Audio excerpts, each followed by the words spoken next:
2. Welcome to Bulletcast, the Bullet Catcher Gaming Podcast. In this episode, we'll be talking about Insurgency Sandstorm. Today's guests are Sig Josh, Iron Mike, G Money Mozart, Tyrant Slayer, Knuckles, and I, Grandpa 8up, and now your host, Andy from Bullet Catcher Gaming.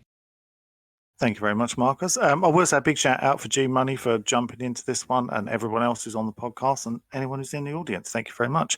If you want to check out G Money's channel, I'll put a link into his description below, and you'll always find everybody else's Tyrant, Slayer, and Grandpa 8up and stuff. Their channels are always linked onto mine, so you can always go and find them. Go and check their channels out too.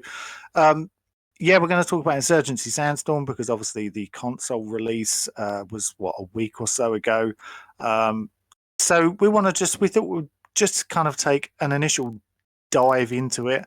We've got some players here who have played on PC since the game came out, and we've got some players here, including myself. I didn't play it on PC. I've only played it on console.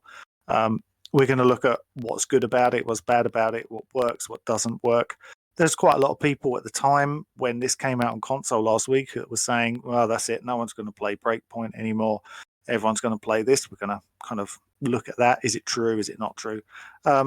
So what about overall? Let's look at the console release first before we go into the kind of 2-year cycle that the game's already been out.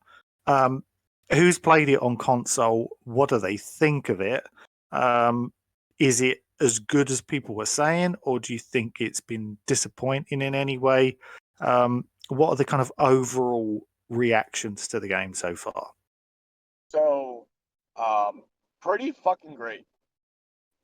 There was a few disappointments in terms of like the adversity or diversity in the game styles, but in terms of gameplay and what we got for consoles, I'm not like pissed off at that. It's pretty fun. If you get a good group of people that are good players and you enjoy and you can communicate, you can play for hours and forget that you're, where you are. It's pretty fun. I hope that they can come out with some other game modes as well as like some private play, but even if they don't, I think it's going to flourish on consoles for a long time. I agree. Personally, I agree with everything you've just said, but one thing I'd like to see that I saw on console release. Now, like I said, I haven't played it on PC, so anyone who has may say that it's different on PC. I don't know, but there was one thing that disappointed me, and that was the PvE aspect of the game. Obviously, the 8-man mode is a really good mode. I love it. But what I would have liked to have seen is, for example, in the local play where you can go on and do single player, it gives you 3 AI teammates. It's kind of like the opposite of what Breakpoint does in a way. It gives you the 3 AI teammates. I would like to see you be able to do all those game modes and replace the 3 AI teammates with your friends. So you could do 4-man PvE effectively. I think that was really. I'm shocked because obviously they've put the AI in there, and they're okay. The AI, nothing amazing, but they're all right. They do a pretty much decent job, probably better than the AI in Breakpoint. In all fairness, but probably. I'm quite shocked that that's not an option. I'm hoping because they've said that they're going to be listening to feedback and making some changes. I really do hope they change that because I think it's really missing a trick. Yes, it's great that you can play with 8 players, but I've jumped in with friends and I've jumped in with some randoms. And when you jump in with some randoms, it can go a bit all over the place. That you tend to find that the kind of squad tactics go out the window quite a lot. That's my experience so far. But obviously, when you play with your friends, that doesn't happen so much. You can use tactics a bit more. I've played with people who haven't had mics and haven't been talking. So that's always difficult knowing what you're going to do, and people run off and do their own thing. So if they brought in that kind of 4-player aspect and gave you all of the game modes that were available for the 1-player option with the teammates, I think that would really open the game up for me. I would really like to get involved more with that. But what about the PC players then? What do you? Well, go on. I play it on console, and I was also part of the beta testing. I will tell you this about your question about the local play. What I have found about the local play is this. Like, for instance, my wife and my son both have Xbox Ones in the same house on my internet. We can actually link up our Xboxes and go in and play that game together on that local play. Right, that's a LAN mode. See, this kind of goes back to what I was alluding to before. This game is almost a 100% direct port from PC. So they Yeah. haven't embraced the compartmentalized mindset of the consoles, where you have a party and you have X amount of people in the party, and that's basically who you're connected to. They're basically just kind of reaching out to the greater overall community and backfilling open slots on an 8-man team with random players, and that's actually one of my biggest issues with it is in a game where you have the concept of friendly fire, and you pull in randoms of people that you've never played with before, and a lot of times people who don't have mics, so you can't communicate and you can't strategize, you can't form any tactics because you never know if anybody's on board with it or has an issue. But it is pretty much a direct port from the PC. I mean, it looks exactly like the PC, including some of the downfalls, like the horrible UI. The UI is just terrible. But I agree. I agree. I think it's a good game. I don't think it's a great game, but I think there is a clear path to it becoming great. If they just clean up a couple of these small items. And also what they're doing is that ever since the release, there was some issues that came up, glitches, like some people finding out that, when they go into a game with some people of their friends, it's like random of several different people getting kicked all about the dashboard. And then they complained about the equipment that they've gotten and paying for, or spending credits that they've earned playing certain games with people while they're ranking up. When they go into the store to buy certain said equipment, it's not coming unlocked. Well, I'm here to tell you, they have went in, acknowledged it. They went in and fixed it. The first thing that they fixed was the equipment. The second one was some kind of freaking weapon or something that was doing something funky, and they fixed it. And then now the third one on that list out of the 8 is getting kicked out to the dashboard. They're still currently, right now, still working on it. Well, we have to remember that this team has never even touched console programming. All they've done is the PC, and this is their very first venture. And I have to give them props. They did a really good job, even though it took them a long time to bring the game to the console, because I had pre-bought this game I think a year ago on Xbox, and I actually got refunded for it, and all of a sudden now it's back out again. Although this time around it's less expensive than it was when I prepaid for it, so that's a plus.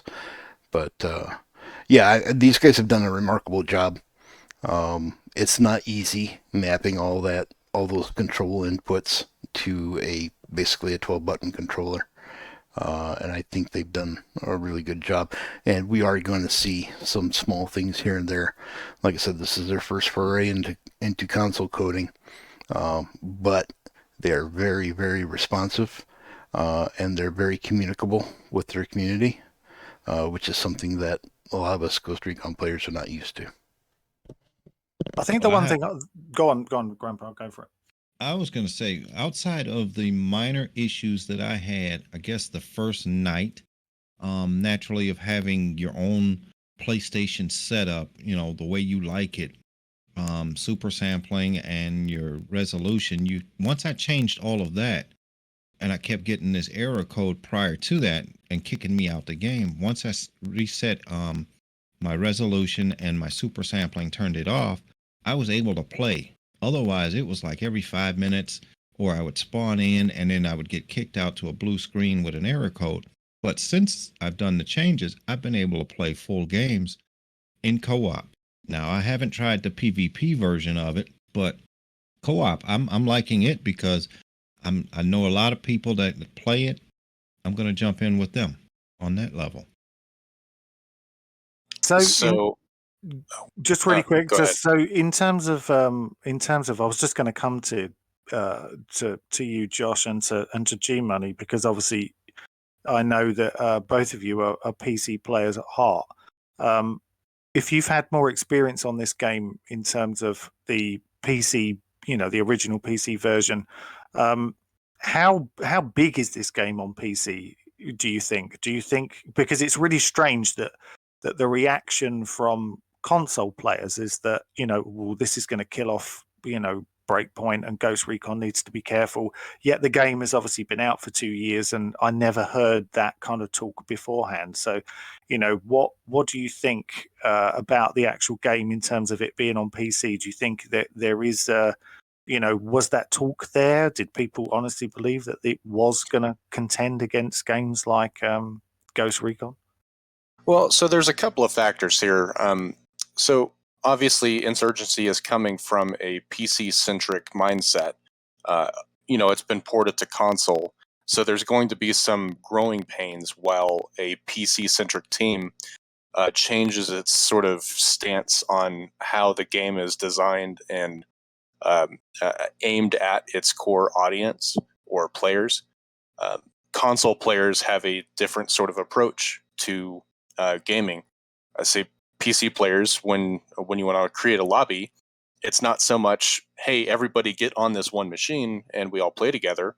On PC, you create what would be referred to as a LAN party, and each person has their own machine, but they join up together in that lobby to play.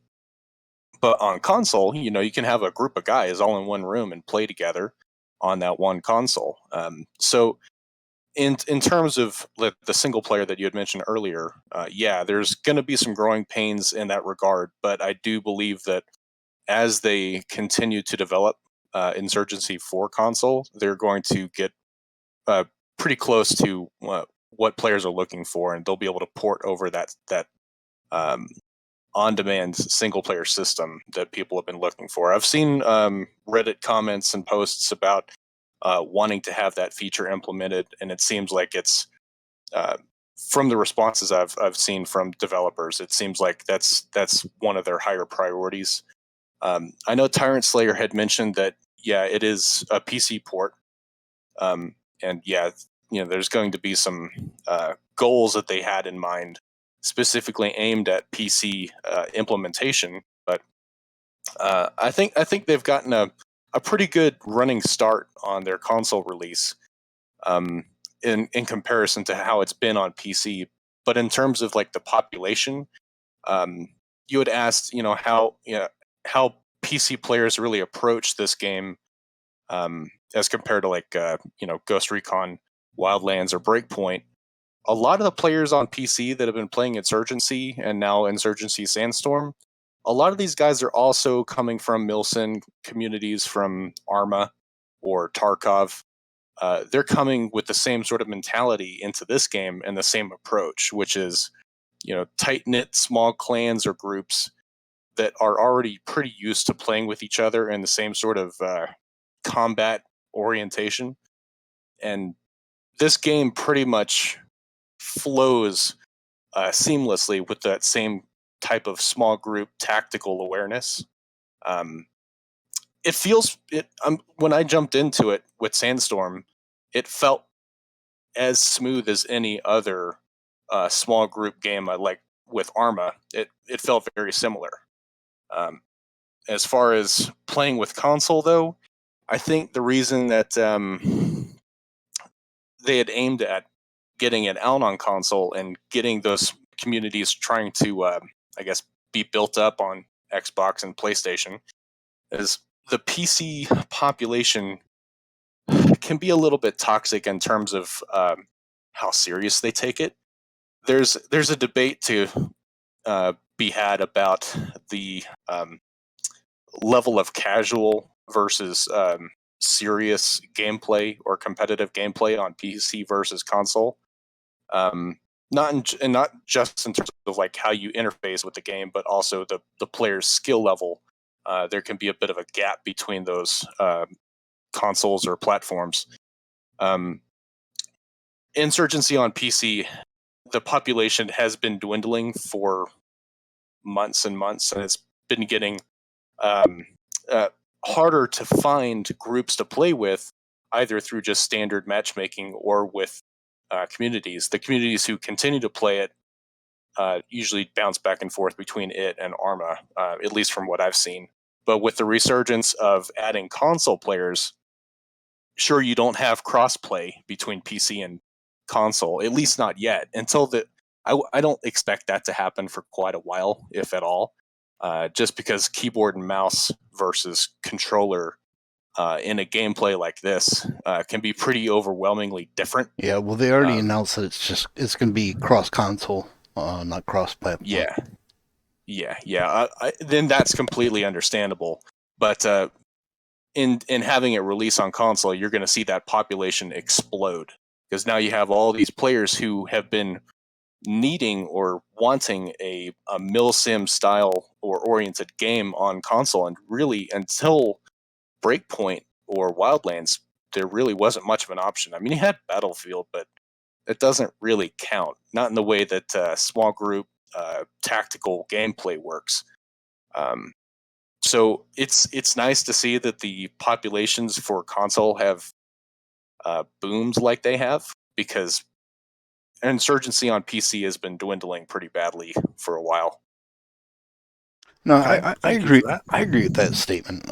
But I was on PC the other day, and it seems to me like the excitement around the console releases maybe trickled over into the PC a little bit, because I did see an uptick in some activity over there. Yeah, the PC community has sort of bounced back, I'd say. The excitement for the game seems to have grown a lot more after being released on console. Well, I'd like to hear G Money's thoughts on this, but I just want to say one thing really quickly before I ask him. That do you think that one of the reasons why they wanted to do a console release for this game was so maybe where they're already looking ahead, perhaps maybe 2 years ahead, something like that, when they do a new game, the game will be a bigger name, perhaps then, and then they do a release for console PC at the same time, like a lot of other games, that it will become a bigger thing? Do you think that's what they're really aiming for? That's why they wanted to get it out on console? I could definitely see that happen, especially with the level of graphical and CPU processing capabilities of the new consoles. If and when they do release a new game, that's it'll span across all platforms, if that's what they choose to do. Yeah, the name from Insurgency Sandstorm on legacy consoles will have garnered enough attention and hopefully goodwill towards a new game they might release. I think, that this absolutely could be sort of like a rallying for population growth for a new game that they'll eventually release. I could see it working cross-platform on the new Xbox and PS5 and PC, because you have higher field of view, higher frame rate. You don't have the sort of speed in processing limitations that the old consoles present. You can still have the old consoles play on Insurgency without too big of a disparity.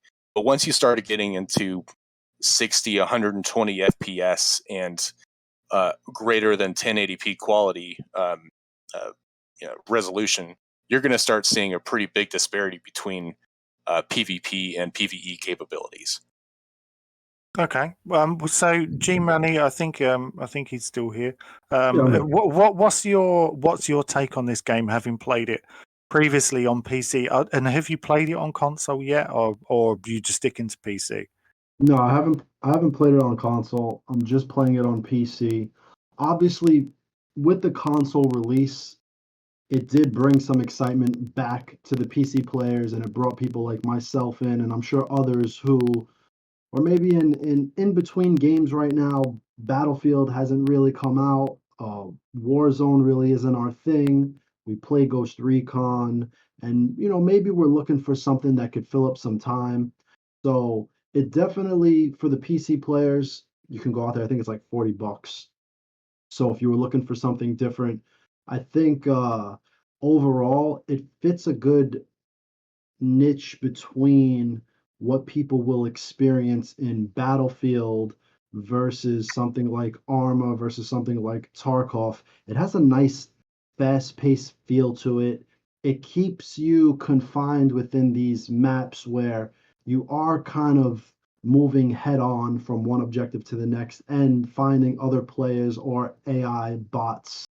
And as far as what they are doing with the console release, I mean, that's kind of just like anything else. Uh, Money, they want to be more successful. Maybe they want to work on their back end for the console so they can have it ready for a new game, like you said. But overall, I think this game will come and go for on the PC. Like if it's a little popular right now, with I know with myself, I uploaded a little content. I played it a little bit. There's probably a lot of more people like myself who'll play it for a little bit. But overall, I think most of the people out there, they're waiting for Battlefield. If they're not playing Warzone, or if they are, they're waiting for Battlefield. I know people are going to jump into Halo, and I'm sure this will still kind of be pushed to the side once those games do come out for PC players. But it's console players that really get the shit end of the stick. They, for the past, what was it, 2013 Arma came out? Like, yo, people are still playing Arma on PC. When did Yeah. Tarkov come out? 2017? And it's still in beta, but people, when they want that hardcore feel, they play Tarkov.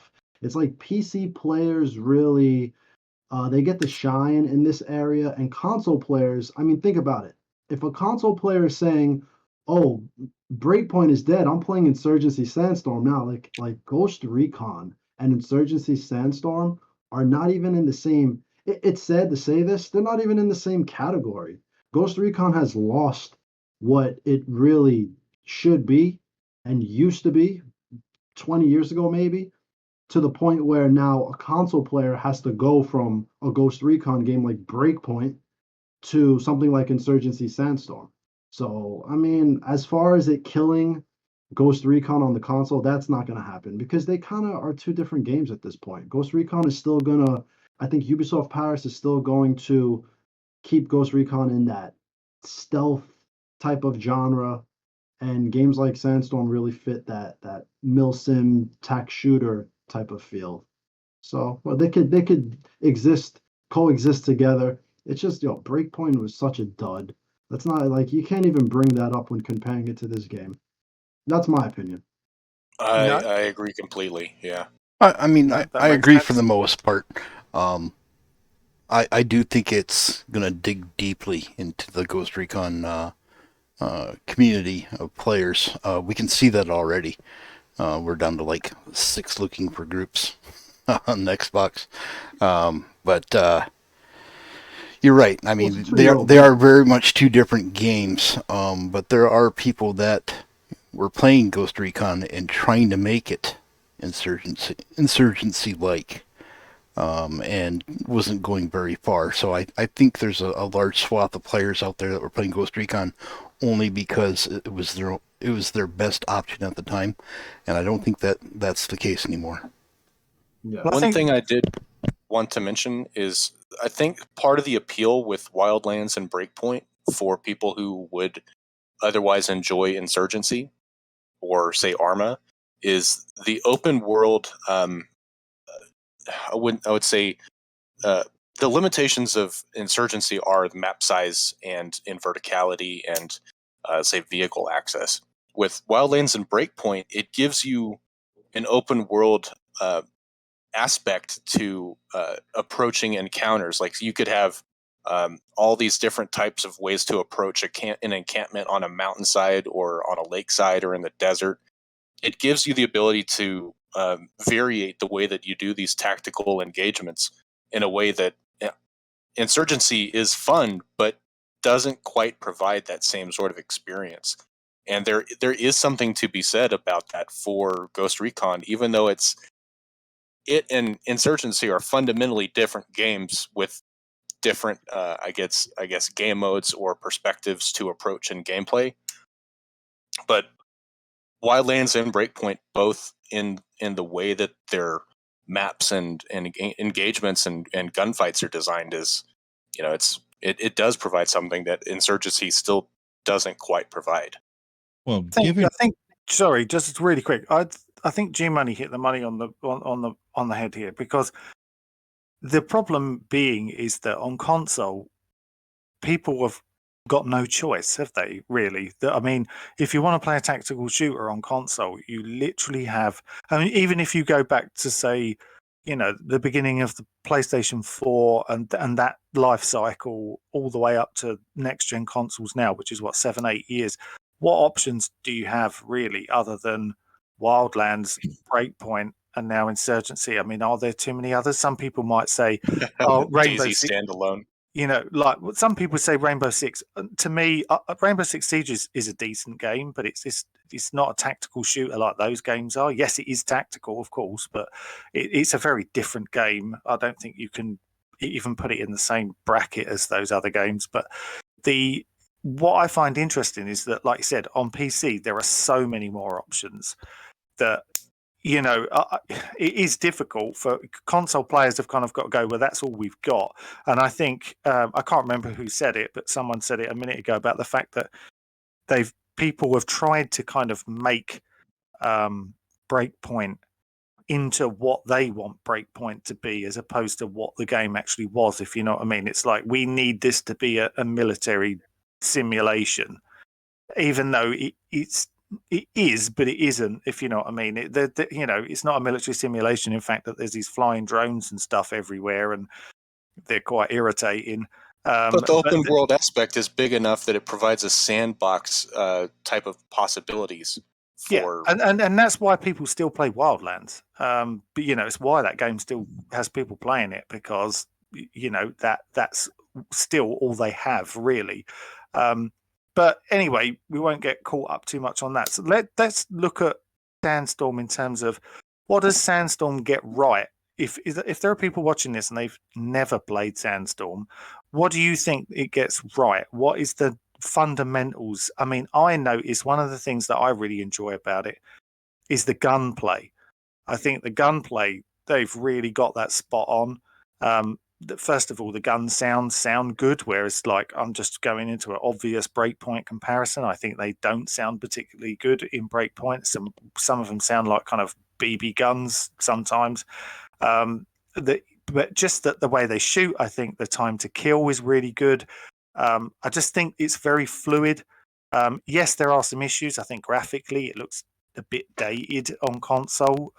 That's definite. It definitely looks a bit dated, but I'm sure they could do something with that. But for me, that's my favorite part of this game, is the weapons. It's the doing the upgrades, having all of those options for the guns. You can do the kind of, whether you want to call it gunsmith, but the gunsmith in the game, I think, is very, very good. But what's everybody else's kind of, what is it they think that makes this game, enjoyable or stand out? Well, Can I speak? yeah, go ahead. All right. There's several aspects that they have gotten right about this game.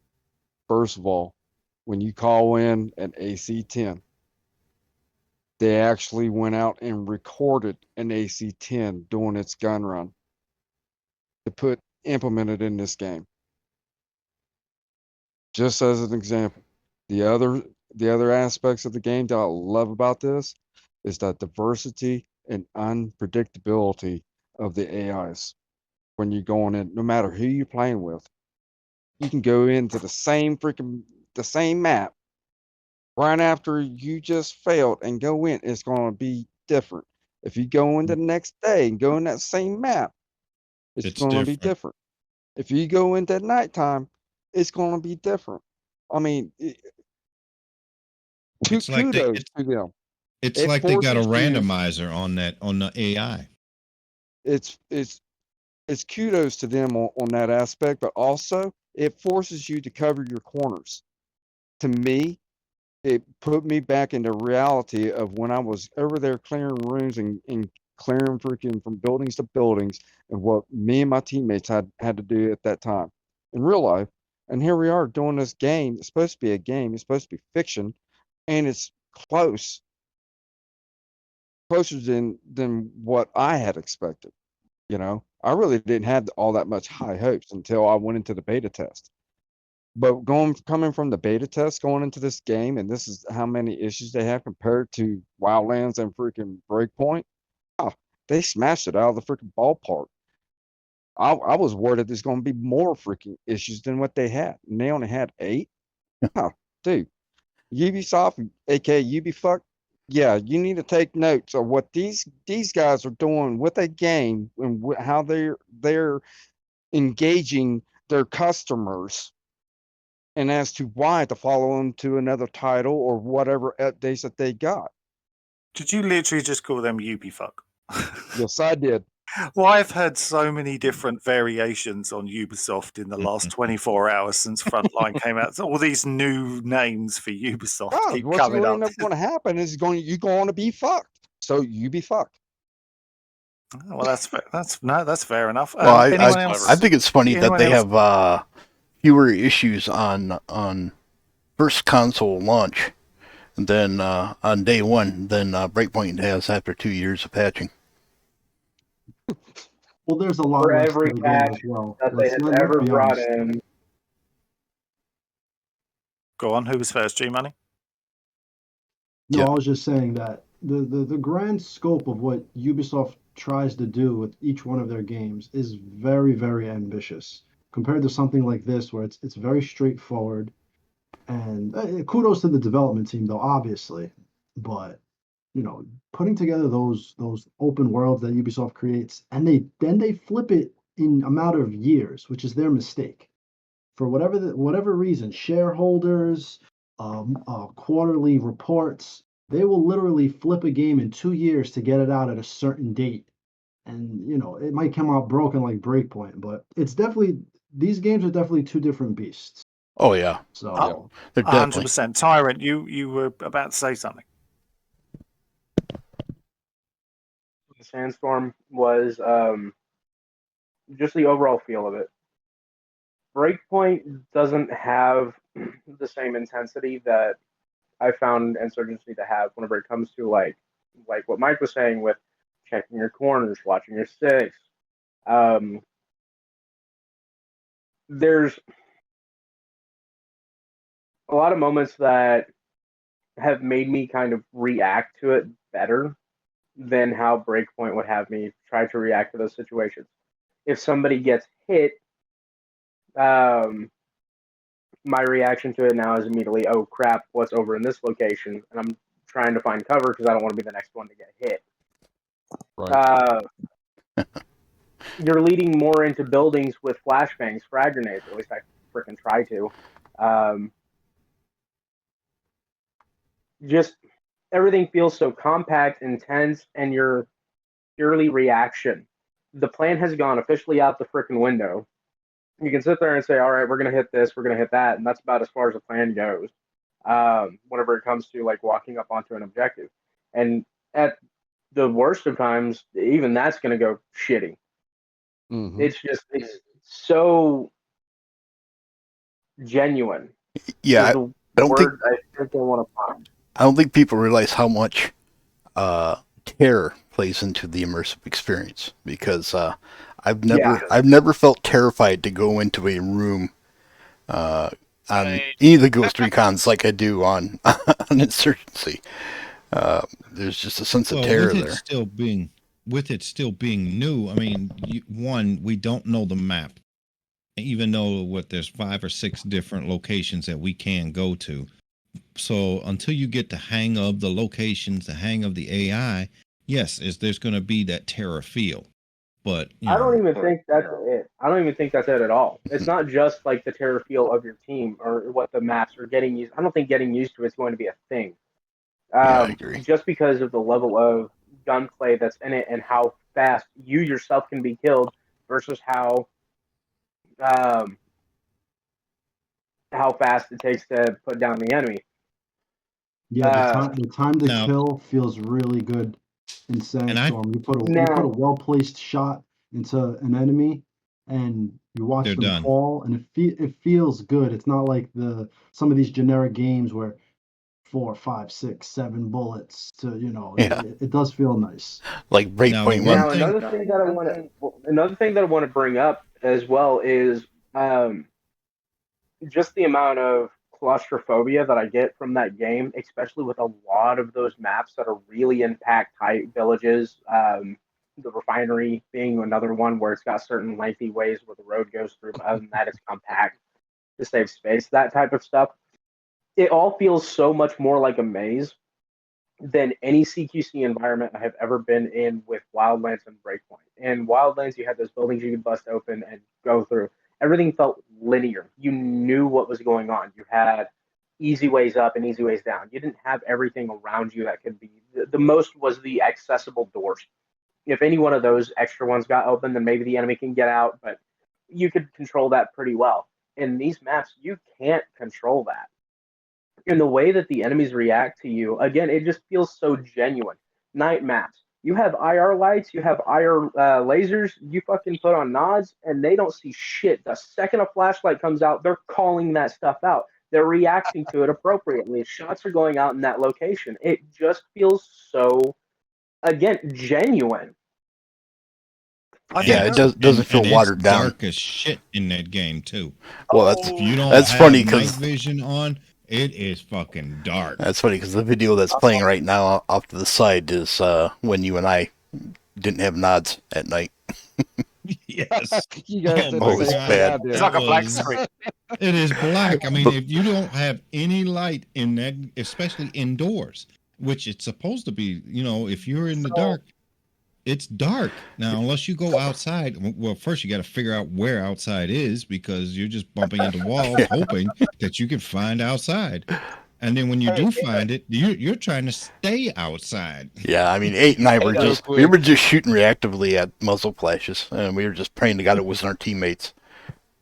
We You guys was going finally into a understand the building one pain. time. You guys finally And- understand the pain of Arma 2 DayZ mod at night. We was- we had that a was- group of 8 guys. One of them came in with no nods. Okay, we was already assaulting, and he was coming in the middle. One of our guys decided that involuntarily volunteered to go out there to go get his ass.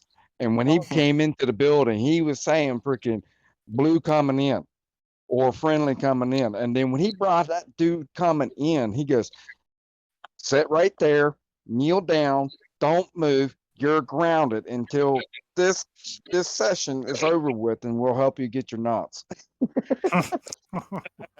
Do you know one of the things I found interesting is when, especially doing the 8-man PVE modes, is the amount of times when I did get hit and I was down. Most of the time, I was being hit by people I didn't see. When you see an enemy in front of you, you know where the rounds are going to be coming from. But most of the time, I was getting hit from enemies that I never saw, or you just hear the crack of the round and then that's it, you're down. That's happened to me probably about 90% of the time so far when I've been downed. I have no idea where it's come from. And that makes it does make you, use that tactical element that you cannot just kind of go, there's a doorway up there. I'm just going to quickly run over there, because most of the time you will get shot.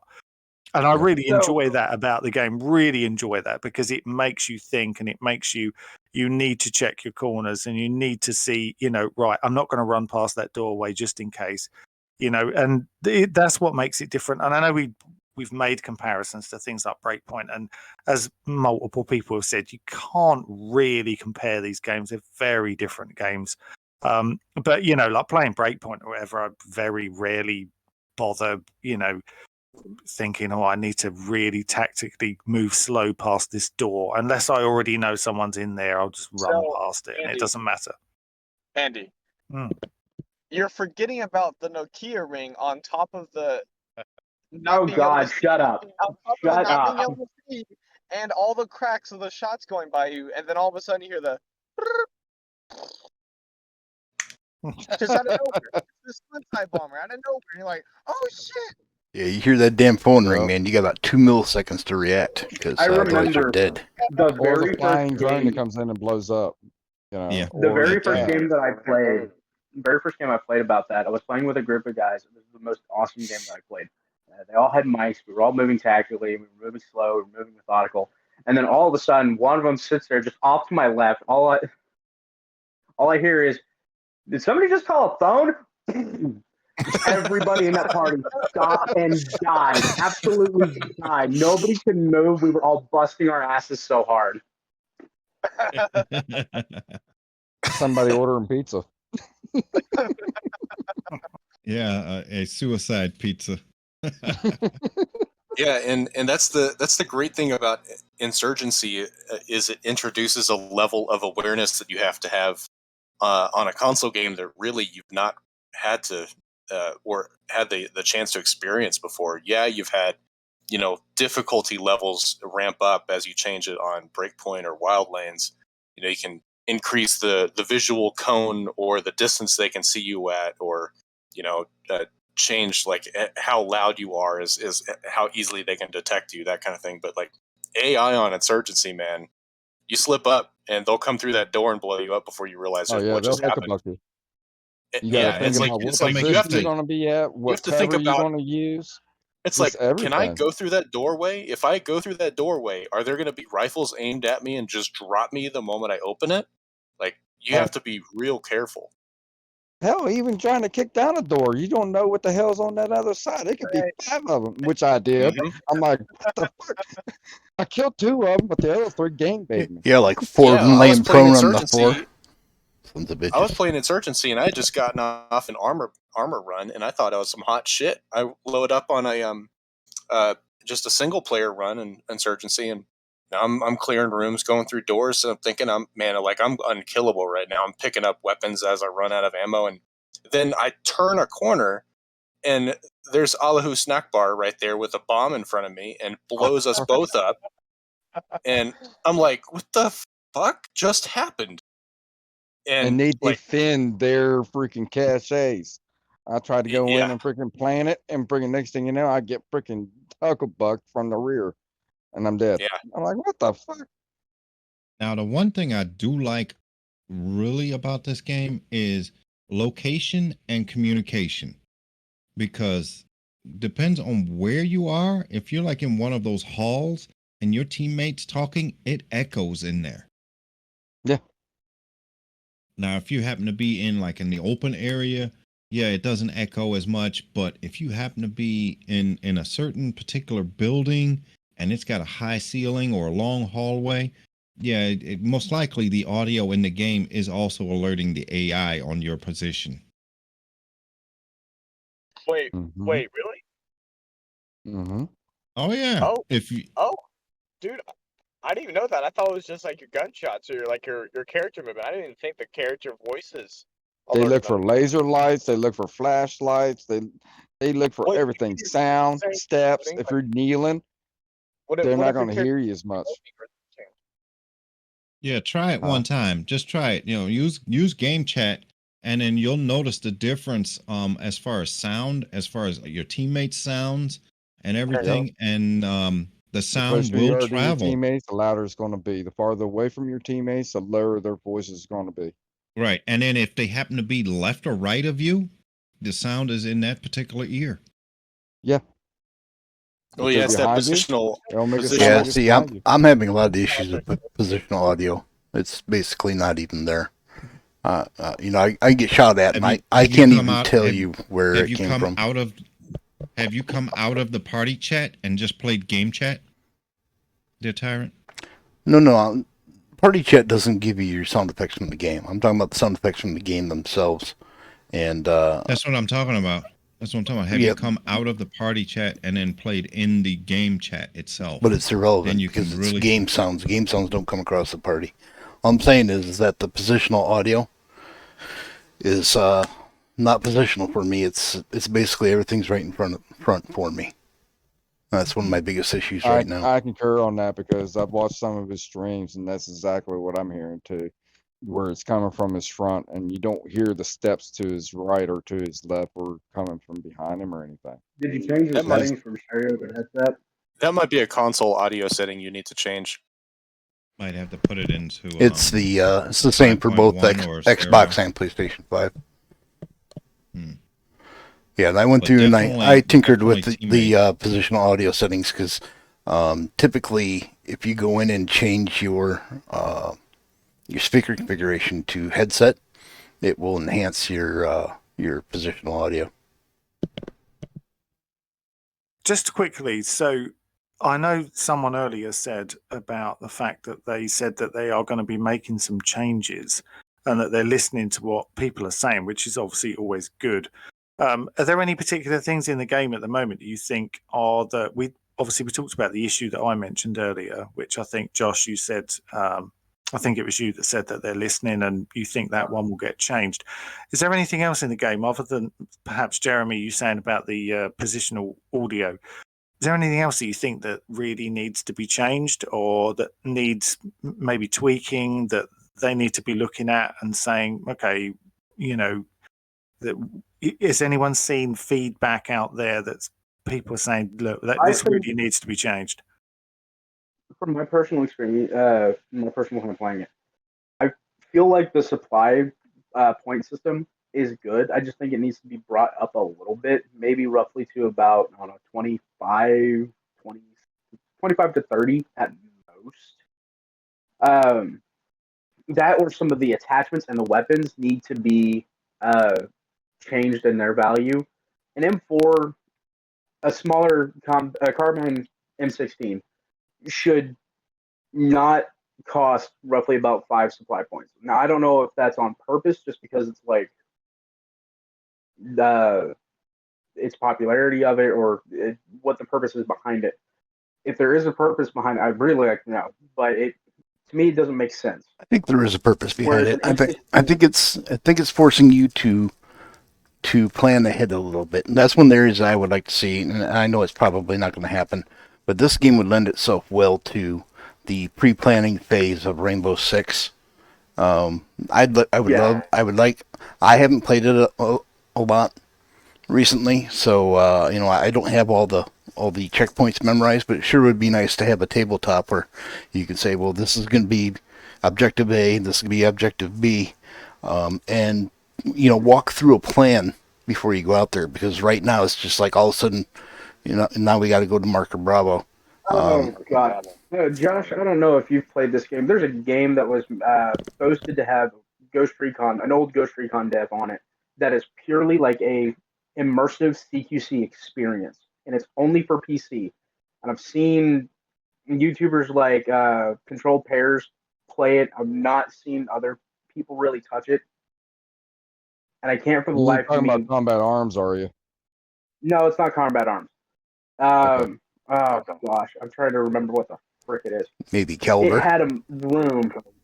No, it had a room in it where it started up before the loading of the map, and it showed like a tabletop of a map, and you could bring your guys up to that board and like have a laser on it and actually like point out, oh hey, this is what we want you to like actually have that shit worked out. I'm trying to think what game you mean. I don't remember the name of it, and it's kicking my ass. I want to actually remember it so that way I can say it off the top of my head. Well, I particularly like the Arma system where you can bring up the map, you can actually draw on it and make notes. Yeah, the Arma map system is robust, to say the least.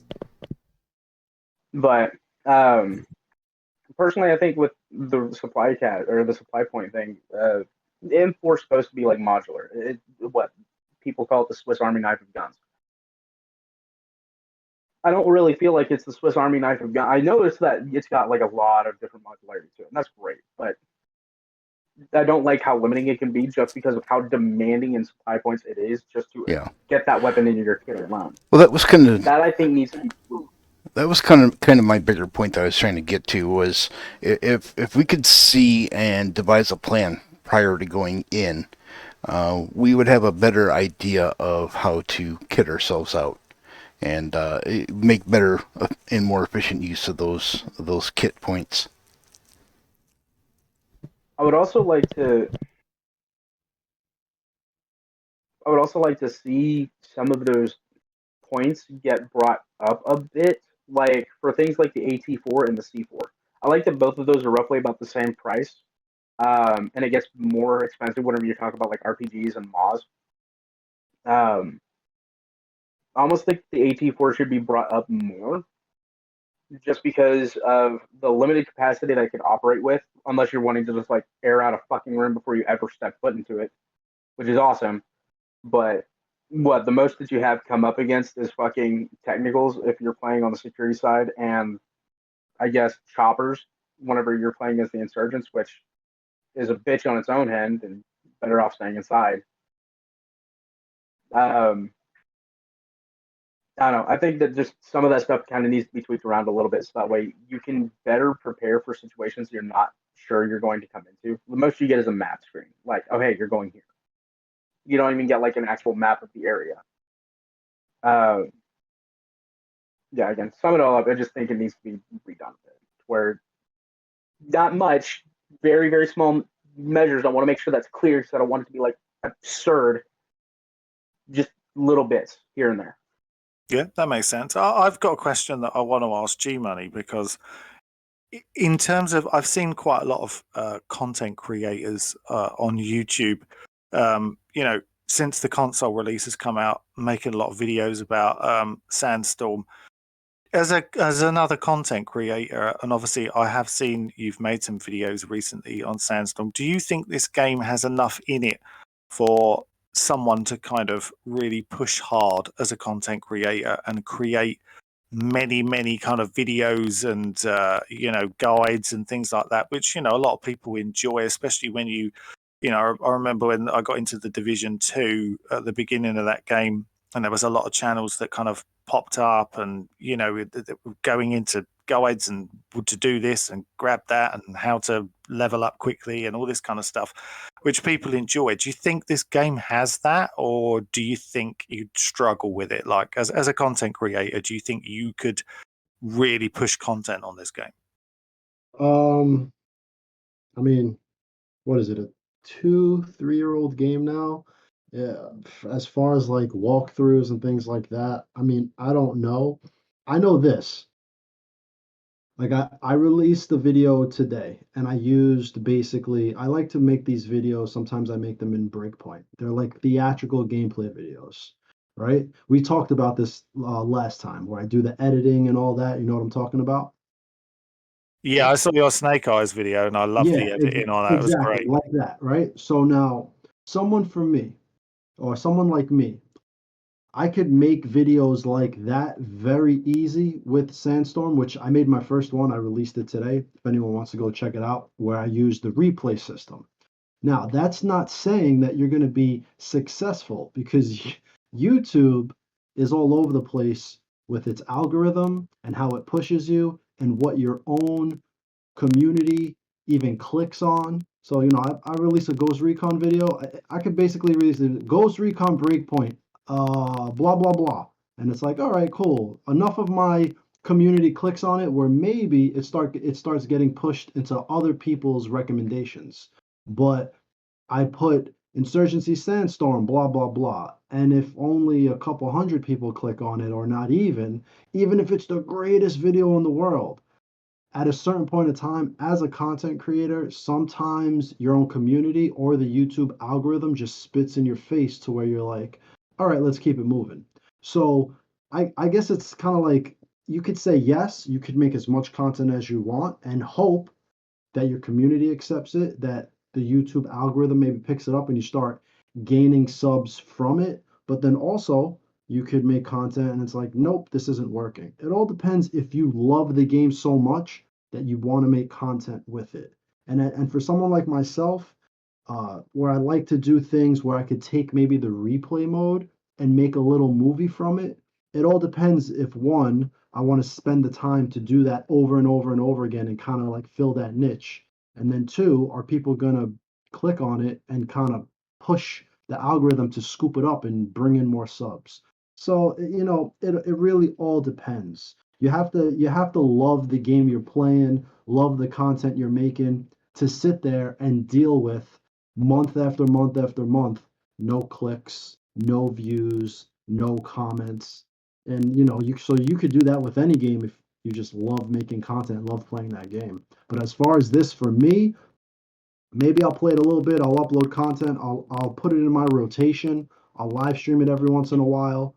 But I mean, it's tough. It's tough as a small channel to really just pick something up and go with it. As you can see, someone like the Rad Brad or Jack Frags or some of these guys who have millions of subs, they can just pick up a game, play it, and bam, tens of thousands of people click. For them, it works. When you have a few thousand subs and you have a niche audience like mine, where the majority of them are for Ghost Recon, it's very, very tough to break out of it, especially in the early stages. So maybe if you're someone like Skill Up, where you built your whole channel, I think it was The Division, and then he kind of slid into doing reviews and it worked for him.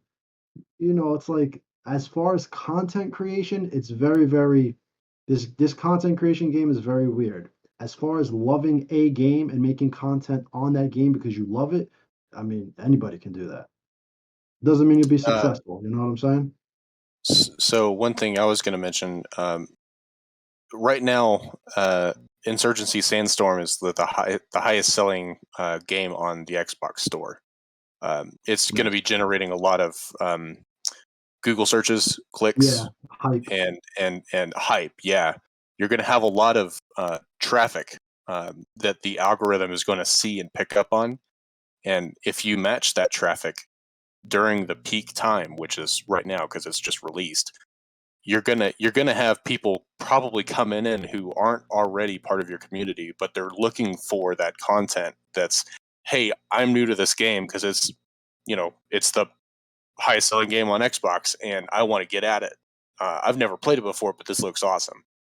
And you're going to have a whole bunch of people who aren't part of your community coming in to get that content.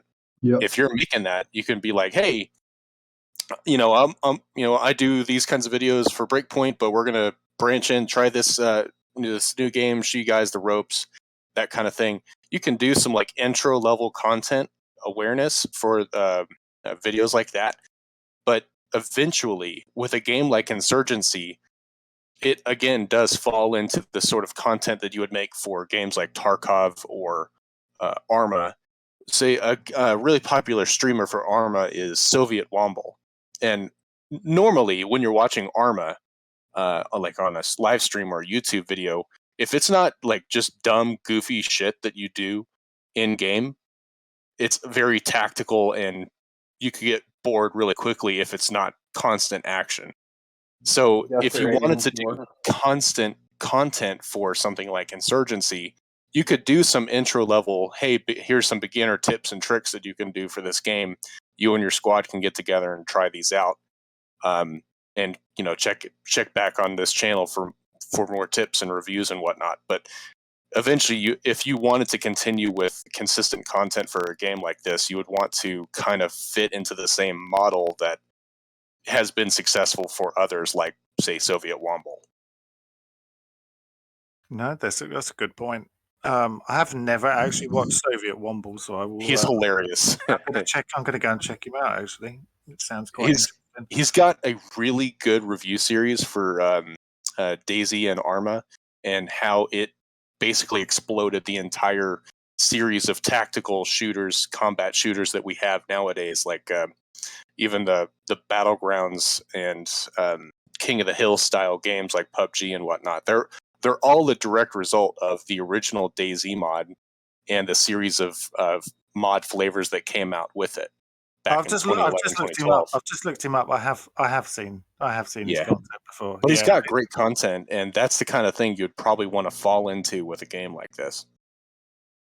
No, it's interesting. I just wanted to ask that because it's it's something we don't really talk about that much, and with a new game, well, it's not a new game, but you know what I mean, on console anyway. It's just something that interests me at least, and I'm sure G Money and I remember. I know this isn't to do with the game, but that Snake Eyes video that you made, G Money. Obviously, it was in and around when the film was due out, or it was about that week, wasn't it? I think it was good. It was good timing. I got lucky with the timing. Yeah, it was good timing, and but like I remember seeing that was like you got huge amounts of views on that, and but it was a great video to be fair, and but it was it's interesting, like you said. I don't know how much time that took you to do, but when it comes to what you were saying with YouTube, I've spent hours and hours and hours and hours putting a video together, which no one watches, Yeah. and then I did the operator series thing, and don't get me wrong, I had some of the best comments I've ever had on any video I've ever done. So I do appreciate the people that saw that. But I did one on the 2 Delta snipers, and it was the real life one. But Yeah. I wrote that out, and it took me must have taken That was me awesome. 7 to 10 days to type that out. I was redoing it, typing it because I wanted to get it right. I wanted it to be massively respectful. It took me ages, and I think it's had not even 2,000 views. And there was so much time and effort that went into that. And, but the comment section alone in that video has made me so glad that I made it. Someone said I made them cry. And he said, I'm being absolutely genuine. I cried. And I was like, it was worth it for that comment, because I didn't set out to make anybody cry, obviously, but the fact that it hit on an emotional level, and that's what it was supposed to be about, that was worth it. So sometimes I don't make videos for views. I make videos because I want to make them. But what's the point of YouTube if no one watches any of your stuff? So it is frustrating when you put huge amounts of time in and no one watches it. And then you'll have another video that you didn't spend that long on at all, and you think, why so many people watched that? But this one I put all this time and effort into, nobody's watched it. But at least you did get some great results in terms of people watching the Snake Eyes one. And I'm sure there were people searching for maybe G.I. Joe reviews and things that week, probably helped and stuff like that. But even though I watched all of them. the film was not I'm very a big good. fan of G.I. Joe. Dude, I've got loads of G.I. Joe tattoos. I'm a huge G.I. Joe fan. Hey, that film was not really a G.I. Joe fan. Anyway, we're getting very off of the subject. Well, while we're on the Can't help topic G.I. of content creation, and I hope there's developers out there that actually see these things. With the influence that social media has towards the acceptance and success of your games, I would really, really like to see an observer role in these games become a thing, because they could really help. Like G Money, if you had someone that could be an observer and record your gameplay while you're doing it from the third person, that would make scripted content go so much easier. Well, that's what Insurgency Sandstorm does nice. That's what Fortnite does nice. I think like 2 years ago I made a video on this. I didn't call it an observer. I just called it a replay system. If you sat down and played Ghost Recon, and you can maybe press a button that says record my gameplay, save it onto my system, and I could go back into it and kind of do. I don't know if any of you guys experienced the Fortnite replay system or have gone into Insurgency Sandstorm replay system, but if more games like Ghost Recon whatever did things like that, I think that would be really good. If that's what you're talking about, like an observer system, like that would really work well. Where you can follow particular people, you can spin the camera around them, and just capture those cinematic angles that you work so hard to do, and you do a very good job. Let me say. And I know that's so much work, dude. That's a lot of work. But an observer system would work great for all these games, and I wish it was something that more developers would put some time into, because I think in the end it's going to help them with their bottom line, because clicks turn into purchases eventually. But okay, to jump on G Money's comment as far as just content creation, if just doing the video in multiple takes, and I understand, G, it's very hard to do just to get the scene right and everything, because just of the way the game is. But if you are able to just play the game like you say that you love playing, and just make the content, 5-10 days, weeks, months, somebody's going to see it, and they're going to like it or love it, and then they're going to comment, and next thing you know, you're like, oh, I forgot all about this video. And then there goes another idea going up into your head saying, oh, I can make another one because I still got it. So, Well, I hear what you're saying, but it just does. Sometimes it just doesn't always work that way, man. yeah, I know. You have to look at YouTube as, I mean, for instance, try do an experiment. Whatever you click on YouTube, pick a something random and start clicking that instead. So your recommendations fill up with different things. I do. Like, right. So you'll realize, like, you can do it with Breakpoint. If Bullet drops something and I click on it, and then Havoc Gaming drops something, I click on it, or just anyone, or Custer drops something, I click on it, A Squad, right? My recommendations on my homepage all of a sudden are so many smaller channels than even mine, bigger Mhm. channels than mine. Like, there's so many that, like what Bullet said before, there's a balance between, all right, I could put out 10 mediocre videos that, top 5 this, top 10 this, what's the best this, how to do this, and those garner clicks and bring in views, versus I want to be kind of artistic, I want to make this, but it's going to take me this long, and it doesn't, and you don't get the same response, and sometimes that gets buried. For instance, the very first video I made with that type of cinematic view was a Splinter Cell quote unquote movie.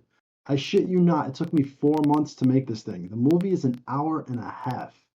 That's an hour and a half of gameplay of me creating this thing. That shit is so buried underneath anything Ghost Recon or Splinter Cell related, it will never get found ever again. I know exactly. I think I know exactly. I would like where to you're say coming that I from. found it. Because But in terms of what you were just saying there, I know exactly. I think I know your pain to a certain extent, because when I decided to do this, going back to this operator series thing I wanted to do, I had no idea if people would watch it or be interested in it at all. But obviously, in terms of, it's something that I've always had a passion about, always read lots of books about special forces operators. And considering, games like Breakpoint and, even Sandstorm or whatever are about those operators. And if you look in Discords and stuff, it's lots of people talking about them. It's lots of people wanting to look like them. Airsofters want to be them. Do you know what I mean? There is a community of people out there that want to be like tier 1 operators or want to experience what they experience. So that's why I thought, I've read a lot of books. I do a lot of research anyway. I thought I could kind of encompass the two. And it was really strange because when I put the first one out, it was I wasn't quite sure where I was going to go with it, and it did quite well, and it was quite short. And then I realised, for me, I wasn't happy with it, and I thought I didn't put enough information in it. I thought for me there was just not enough there. So on the second one, it was twice as long, and I did for me, I thought I did a much better job on it. But instantly, I did get some people saying to me, "Well, why are you doing this? Well, what's that got to do with the game, really? You're just making the game fit what you want it." And it wasn't really about that. It was just about, I'm a Ghost Recon channel, and for me, the two can fit together. And then people were saying, no, I like this. This is good. Do one a week, and and people were giving me all these different suggestions, which is great. I wanted people to. I was asking for suggestions, and then I thought to myself, well, I can do one of these a week. And then when I realized how much work and effort needs to go into just doing one of them to give these people, some of these people that I've been making videos about are dead. And when you're dealing with things like that, you can't just chuck a few paragraphs together. yeah, and you want to get say, it right. You've got to get it right. It's massively important, not just to me, but I think, for the people that are watching, watching as well. You need to make them feel something and whatever. And then I realized one a week was probably going to drop to one a month, Right. because I just can't, it's just too much. I wouldn't, if I did one a week, I'd never make anything else ever again, because that's all I would be doing. And I would be struggling, and I'd be rushing them, and they'd end up being terrible, and it would just be a massive disaster. And that's not what it's about. But it is frustrating. And like you said, YouTube's so weird. I mean, I literally last week accidentally, like you get a video come up and you go to click on a video and you're not looking and you click on the one next to it, which was a recommendation which you wouldn't watch. And then all of a sudden, the next time I went into YouTube, they were showing me loads of their videos. It's like I didn't even want to watch it in the first place, and now I've got 10 of their videos being recommended to me. It's very, very frustrating how it works, because I'm pretty sure no one's ever clicked on one of my videos and then got 10 of my videos up. I can tell you that much. But probably be lucky if it's one. But it's really weird because I remember Custer. I was talking to Custer one night and he said, "Oh, every time I go into YouTube, all I ever get is your videos." And I was like, well, that's weird to me. And I said, so I get a lot of your videos, and I always get every time A Squad puts a video out, his will be there, pretty much guaranteed. It's there. I never miss one. It's always there. Pretty much with Custer as well. Yours are there most of the time, though. I have missed up tonight when I turned YouTube on. Your newest video was your Motherland video was there. Even though I've watched it already, it was like, watch it again, which I'm sure you're okay with.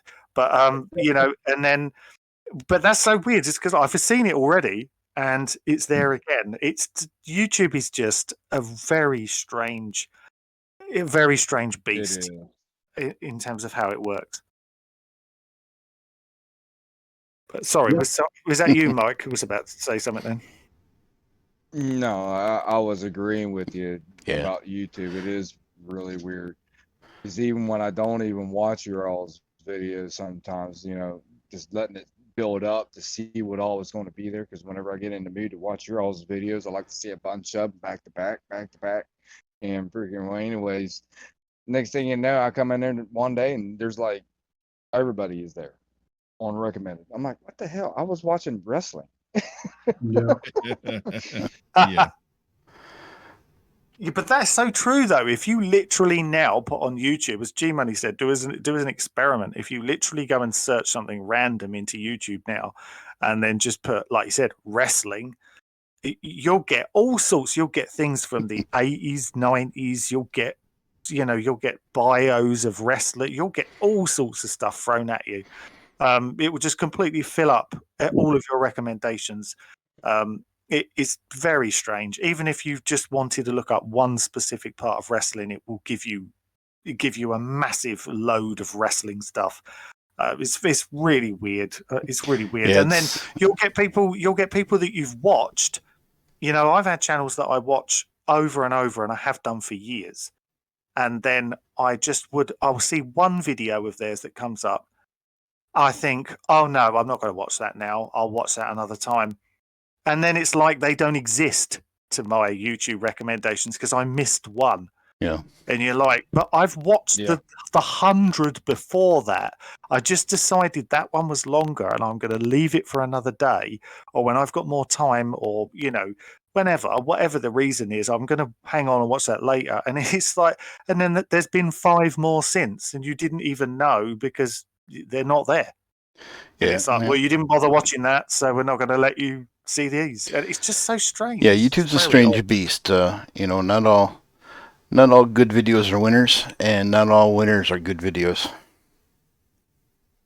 Oh, absolutely. I mean, when it comes down to it, and I'm not knocking anyone's content, because anyone should be able to create whatever they want, and that's the whole purpose of something like YouTube. But I've seen videos where literally there's no real thumbnail that's even been made. It's just like a picture in game. There's nothing. There's nothing on it. And then when you've gone into it, there's no one's even talking, and it's just some really raw gameplay footage from a game. And then you look down and you're like, it's got 95,000 views, and you're like, I'm not quite sure what I'm doing wrong. Like literally, I have no idea. I'm doing something wrong. Clearly, it's very strange, to me. And that's even been with Breakpoint and Ghost Recon content. There's been some content out there, and like I said, I'm not knocking anyone's content. You should be able to put up whatever the hell you want, but it is very frustrating, as G Money was saying, when you put in a hell of a lot of time and effort, and no one watches it, and that always seems to be, I'm sure there's not just G Money. I'm sure there's plenty of other people that have done the same thing. But I know we got very, very off topic here from talking about Sandstorm. But I suppose we were talking about in terms of could it sustain long-term content. No, I don't, basically, I don't think it can. I don't think it can. You real like I said before, Halo's around the block, Battlefield's around the block. There's just things that are gonna drop that I think if you tried to catch this now, just because of the console release, I'm not sure if you'd be able to top the search because people have had a 2 to 3 year head start on putting out, M4 best loadout, this best loadout, tactics for this map, 5 best this, how to do this. There's probably so many of that already because it's been out for so long. To try to create a lot of content for it now, if you're trying to ride the YouTube gravy train, like I wouldn't do it unless you love this game. That's like all of us. You think we're sitting here making Ghost Recon content because we're trying to be YouTube superstars and make it to 10, like Reality Check. Nobody's making it to 1 million subs on Ghost Recon Breakpoint content. You know what I'm saying? Like not a chance. You have to just kind of fall into a game that you love, and then hopefully you could ride it into another game that you love that your audience also will follow along with you. And that's just my opinion. I think Jeremy could have a million subs if he just puts the title "How to Diss Ubisoft." I hate you sons of bitches. One's gonna be able to do that real quick. You sons of bitches. Another thing with Insurgency Sandstorm that comparing it to maybe something like Battlefield or something like Ghost Recon, it's very just a few small maps. It's very point A to point B to point C. So I don't know how much unique gameplay you can get from that. I could be wrong. No, I agree with you. It's a very small world. It's a very small world. The maps are very small, and it's very go here, go here. It's very scripted, which is not a bad thing. It works for the game, but as far as content creation right now, with small channels like mine, I don't know if I'd be able to, make any impact off of Sandstorm at this point in time with just the same old type of stuff that people look for on YouTube. Gameplay, top 5, this, that, and the other. I probably wouldn't even, make it to the top of the search. Do you think that, just sorry, really quick, I just want to say one really quick thing and then everyone else can jump in. Do you also think it's got something to do with the fact of the actual types of games that we would be playing? So whether it be Breakpoint, Wildlands, Sandstorm, that kind of thing. Because if you look at a game like, obviously I'm picking a really huge game here, but a game like Fortnite, for example, when they're making new content for Fortnite, they are purposely putting small things into the map that they want people to go and find, like little Easter eggy thing all the time. It's always there.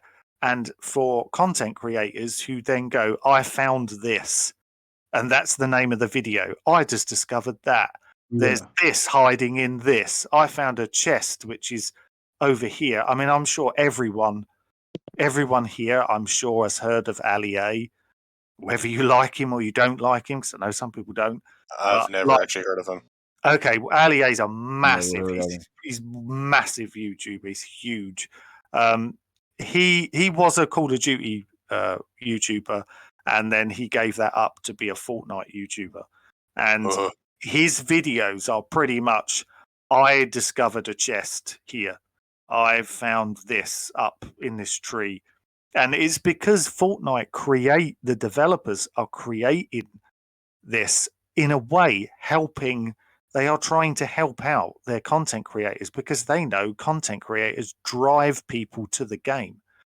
It doesn't matter what it is, in terms of, especially a game like Fortnite where they know they're going to have a lot of kids playing it.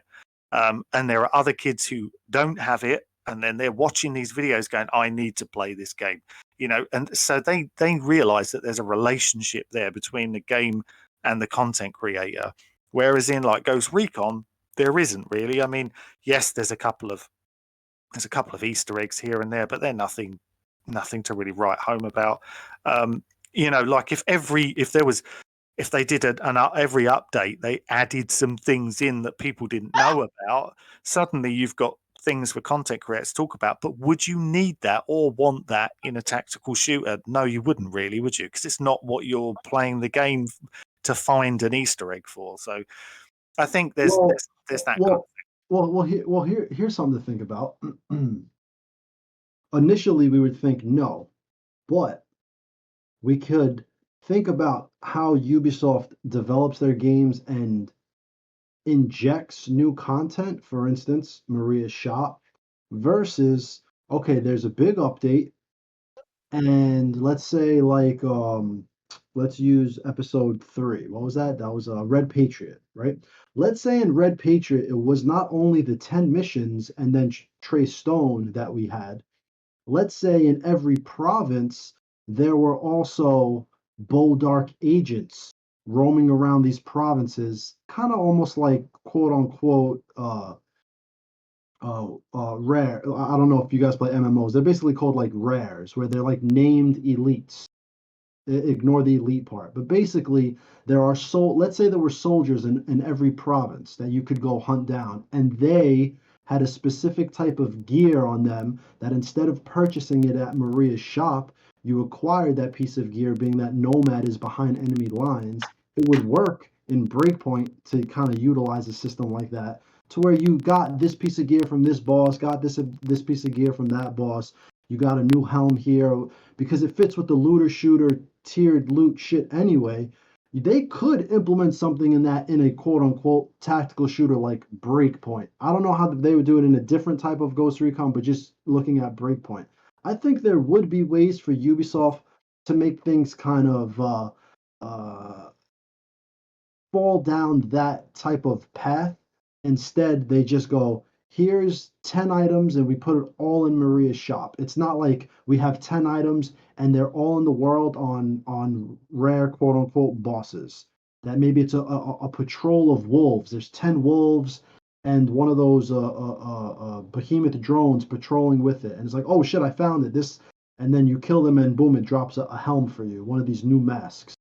I mean, kind of similar to the hunters in the Division 2, that kind of thing. Yes, exactly. Working like that. Diablo. Yeah. You know, there are named guys out there that drop things. Now, I'm not saying I want that in every Ghost Recon game, but the way they built Breakpoint, they could have really gone down more of a path like that, where when they created all of these types of pieces of gear, if you want people to go out there and explore the world, if you want your content creators to kind of be able to say, hey, I found this here, and kind of hype the game up a lot more, that's what you would need to do. Instead, what we got was, you know, and I'm sure we all have videos like this. Maria's shop, new gear, and it's one video of here's all the gear, guys. Go to Maria's shop and buy it. Instead of, this boss in Fen Bog, this boss over here, and what they drop. So I mean, whatever. And I know we're going off on tangents now, and we've kind of moved past Insurgency Sandstorm talk, but that's what I think about that. I think it could be implemented. So something I was going to mention on that comment before yours was, so there's a sort of disparity between the content that's released for PC games, like say Insurgency Sandstorm's been out for 2 years on PC. There's plenty of videos made for PC-oriented players and that content on YouTube already. There are games where you have platforms population split. So like on Destiny 2 recently, they just recently added cross-platform play, but the meta, the weapons and abilities used in console experience is completely different to that of a PC player. And that's partially due to the technical limitations of consoles, but also controller just doesn't have the verticality and movement and agility that a keyboard mouse player would. In Insurgency Sandstorm on console, I can see how the meta can shift drastically to fit a controller style gameplay approach than you would on PC. Not just in terms of the weapons, but also the attachments and the loadout that you would pick, or the squad play that you would try and engage with for capturing objectives or taking out targets or whatever. You can gear and shift the conversation away from, hey, this is all the same as it is on PC, so if you want to go watch those videos, you can, to then say, you could change it to say, hey, on console, these guns perform slightly differently because of the nature of controller play, or because of the graphics on the console, or frame rate, or any number of things. You can pick what you want. The meta is going to shift when you change platforms between, say, PC and console, because it's such a drastic change. And so you can come up with ways to steer the content towards, hey, there's a different meta and it works for console, but it doesn't work for PC. Let's take a look at that. And then you can go down that road. You can make videos all day long about different types of meta gameplay for a console exclusive type of style of gameplay than you would on PC. No, I think that's a good point. Does anyone else got anything they want to say? Quickly jumping back onto Sandstorm, for example, or anything we talked about before we kind of wrap it up. I got something here now. Now, here's the possibility. Now, true enough, it's been out for 2 years for PC, and it's brand new for console. But if they were to offer private servers where you could have up to 16 people, that might even bring up more interest, and maybe even on G-Money's side of saying, hey, I can create something now with all these big maps that they have. Well, I think there are. You could do that on. Yeah, you could do that on PC. People. Yeah. You can create a dedicated Windows server. Yeah, I don't know if you can do that with console though. You can rent. You can rent them for like $7 a month. But you see where I'm getting at with it. So you can still make content, even with, you can grab everybody in either a Discord chat or party chat on whichever platform you're on, and then you can say, hey guys, this is what I need you guys to do, and boom, right. And you can film it. Yeah, controlled environment is what you're talking about. Right. So, or community invites where you have members from your community come in and play with you guys in different engagements and operations. Yeah. So that's the one thing I feel like Ubisoft does really poorly, because every week, twice a week, they stream their games on Twitch, and they will never have a Delta Company guy come on the Twitch stream with them and play along with them. And that's something that I feel like that their outreach is it's just so bad. It's always Chris and Youssef every single stream, and they have so many opportunities to reach out. Yeah, they don't want to play with us. No, they don't want to play with anybody in the community, because the community would smoke them. Along with arrogant. Oh, they would slam them. Oh yeah, just smoke them. I'm sure the Delta guys would respectfully play along nicely. Here, I'll let you win one. Right. I don't know. Bullet might not be a play along nice type person either. Well, then I'll be playing Delta, and maybe it would have a bit of a delay. I will run your ass over. I'm spitballing from what you said about outreach like that. I don't know how I guess engaged you guys are in the various YouTuber communities for Wildlands or Breakpoint or whatever, the tactical communities that play these types of games. But with the ability to do these sort of private or hosted groups, I maybe come up with like a tournament or championship style content where you invite different community members or YouTubers and some of their groups to come in and play against you guys, or do some sort of squad play collaboration. That's something you can. Yeah, I do that on Twitch all the time. I've got quite a few guys on Halo. And now that it's on console, you have an actual squad tactical shooter, right? And in Insurgency that you can do that. Yeah, it's unfortunate though. You have to have randoms if you can't fill out your team. Yeah, but that's frustrating. That 8-man team. If you but only the wanted pregame, 6 without random. your pregame weight, you can start, saying, hey guys, if you guys want to get in with me, I need 7 more people to join me. I mean, true enough, yeah, you're not going to sit there and burn up bit rate and waiting on 7 people, but at the same time, you have the squad that you have, and then as you get the invites coming in via Twitch, YouTube, or even your platform, you can say, hey, okay, now I got a full squad. Now let's go play. Problem is, it's hard for people, isn't it? Because like it's okay if you've got if you've got your own Discord, as there's a few of us on here that have that. If you wanted to go and play with 8 people on Sandstorm, you could probably put out a message on your Discord and say, in half an hour, I'm going to be playing Sandstorm. I need 7 people, and the chances are you'd probably get your 7 people and you'd be off. But if you don't have a Discord and you don't have that, Well, I disagree with that. I think 8 Yeah, might you're going to be disagree with stuck that with the too. randoms. Yeah. No, you have to. Well, you have to have a On- community to do it. I got a community right now that I'm a part of that has like 518 people in it. Yeah, And they're all exactly. veterans. Yeah, And exactly. about half of them play Insurgency Sandstorm right now on console.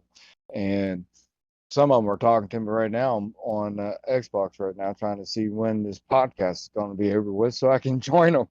But But you still but talk on with a Discord, I presume, or something like that, do you?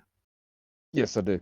Yeah, And that's what I'm saying. Like, it's okay. Like, I'm not saying you have to run your own Discord. I mean, if you're on no, a Discord there or something like that, but there's loads of people out there.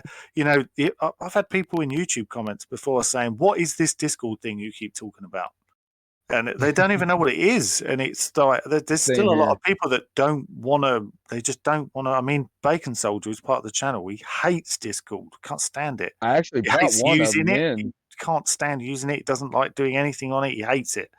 And I've some actually brought one of them people in. like He's down there at the bottom right now in the audience, JC Major, and he just joined us tonight. And oh well, he's welcome, JC. I can truly but say that there's one also that I brought in from my Twitch/YouTube videos, and it's Tonka the Conqueror. He came in from but Twitch or And YouTube. he's also been on a podcast. Yep.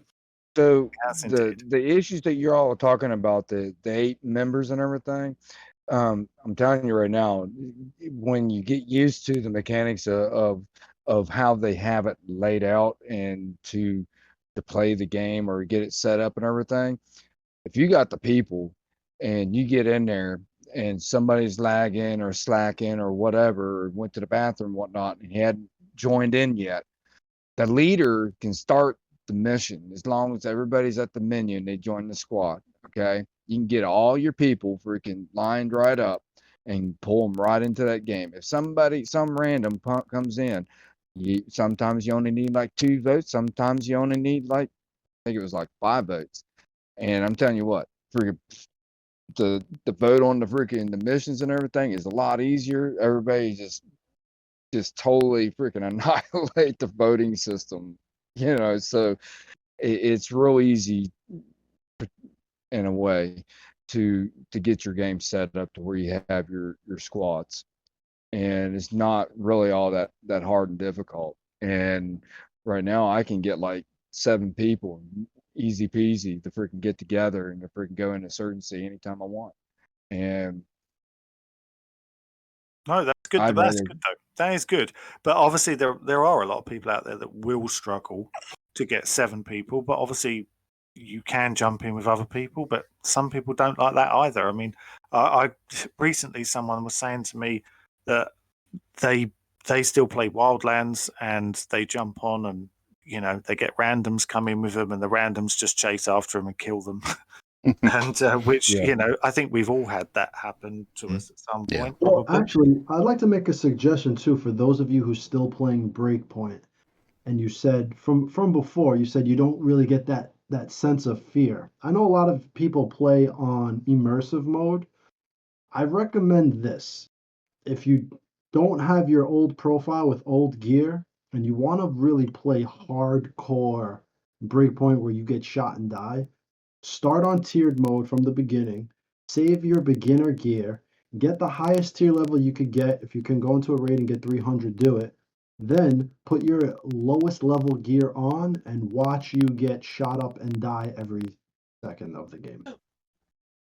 Ooh, Yeah, that sounds like a challenge. It is harder than anything immersive mode will give you. You will die in one shot. You will get sniped.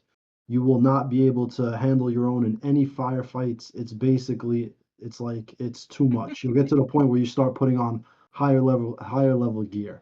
So for those of you out there who think it's too easy, you could try that. If you're still playing Breakpoint, you love it, go through it. That's what I recommend. No, that's a good. I might give that a go. I Actually, accept that challenge. Yeah, let's do it. We should do that. And I will say, I will I've recommend heard it. obviously Jeremy's channel, Tyrant Slayer. If you like to watch some interesting, Breakpoint content, you should go and check out Jeremy's channel and 8ups as well, and obviously, of course, G Money. But because Jeremy, you do some really interesting stuff with Breakpoint. You don't play just the normal game like I've played with you before, where you do the whole start with a pistol. You're not allowed anything other than a pistol, and you're only allowed to pick up the weapons that you find on the love that ground and shit. stuff like that. It's really you can create what you want out of these games if you have an imagination. Yeah, there's still life and in these games. You have to try. Absolutely. So I think we're probably coming towards the end now. I know we've been going for quite a while, and I know we did veer off into kind of the YouTube thing, but it was interesting. To be fair, it is very interesting. I appreciated everybody coming on tonight. Thank you so much, obviously, for our special guest G Money, and everyone else who's jumped on tonight. I do appreciate it. Thank you everyone for watching. Anyone got anything they want to say before Grandpa takes us out? Check out Insurgency Insurgency. It's gave me an freaking awesome. M16. If you want a realism freaking game and not chopped up bullet sponging freaking bullshit like freaking the other games I played in the past, this game right here, this shit right here is awesome. Check it out. I'd like to. Insurgency. Good. I'll go last. Okay, it'll be quick. Hey, Ubifuck. I'm gonna take Mike here and use his fucking word. Ubifuck. Insurgency gave me not one but two fucking M16s. Where the fuck are you, bitches? Okay, I'm good. Okay, yeah. That's basically along the line I wanted to go out with. Probably should have gone into this earlier when we were really talking about it. But as far as the content I make, which is a lot of Ghost Recon, and playing something like Insurgency Sandstorm, which I'm sure is a small team. It's not a proprietary engine of their own. They created it in Unreal. There are things that I don't understand how I'm experiencing these mechanics in Insurgency Sandstorm, and I still don't have it in my Ghost Recon games. And I'm spanning a few of them now. Wildlands, Breakpoint. For one, smoke grenades, Ubisoft Paris. I know they're probably not literally listening to this podcast, but you have to frame it this way. You guys have to have smoke grenades moving forward. I'm playing Insurgency Sandstorm, and AI bots are popping smoke grenades and putting on gas masks in the smoke Calling in grenade. for fire. You know what Calling I'm in saying? freaking their own helicopters on us. So that's one. Two, when looking at mechanics like the strike designator, Ubisoft will not go above and beyond to give us the experience we deserve as gamers and as consumers. I forget who said it before, it might have been Sick Josh. When you're calling in that A10 or that chopper, and you hear that bad boy flying above you, and you look up in the sky and you actually see it, it's so immersive. It's so satisfying. If you're on the terrorist side and you hear that A10, holy shit, I got to get in the house because you're about to get the hell up. Now comparing that to Breakpoint, where you call on your strike designator and a missile comes out of nowhere, it's just your own boom. There are things that Ubisoft can really learn from a team that created this game where they kind of they crossed their T's and they dotted their I's. And just like what Tyrant said, there are also weapons in this game where you're looking at Breakpoint, you're like, yo, where are these guns? Where are these guns? Where are these mechanics? It's sometimes it's the littlest things that will immerse you more in a game, i.e., smoke grenades, i.e., calling in for air support and actually seeing it. Checking your above you. magazine. Yeah, checking. Ubisoft went as far as giving us an animation to check a magazine, but the animation doesn't actually convey to the player how many bullets we have left. So That I it would doesn't even actually like fucking check the mag for. It's not something you trigger. It's something no, Nomad does yeah, at random. yeah, it's random. You have to basically just out of nowhere he'll do it. So I Yeah, would just really stand still, wait 10 minutes, and then he looks in the mag. exactly. You can't So even get out 1,001 to go to 1,002, and he's already checking it when you said 1,000. He's already so checking it. Like, what the that's fuck? all. I just wanted to get that across. Oh, and one last thing. Insurgency Sandstorm is going to have mods on console. So Not Oh, immediately. so It's quite a ways out. it's not immediately whatever, but supposedly it's gonna have mods on console. Well, for the So time being, so they've we're, announced that's not their priority right now. it might not It's be their not priority, but priority. it's in the future. But my point being is that when you have a game like Breakpoint that's 2 years old, like open it up. Open it up. Let people get in there and now provide content while you move on to something else. They're so constricted by their own bureaucratic bullshit that they won't let us this we're supposed to be having fun. Let us have fun. So anyway, I just wanted to end it with that. This game has a lot of good stuff that Breakpoint should have, just like what I mentioned, among other things that I haven't gone into and it would take forever to cover. But yeah, for those of you who are still listening and you're up against the fence of what you want to do and you are on console, give it a try. It's really fun. The gunplay feels great. Time to kill feels great. Ballistics feel good. Movement feels good. It has a lean. You could actually lean left and right. There's so many things that are great with this game. You will have fun for a while if you're waiting for something like Halo or Breakpoint. I recommend scooping this game up. You're gonna have a lot of fun, especially if you have friends that like this type of gameplay. And that's it. $40. It's not that bad of a cost. Yeah, Yeah, that's what I was yeah. just going to say. The cheapest part of it is it's Hell, 40 it was bucks. worth the 90 Yeah. bucks I paid. There you go. Right. Thank you very much, everyone. Grandpa takes out. This has been a Bullet Catcher Gaming podcast. Join us next time for another exciting episode.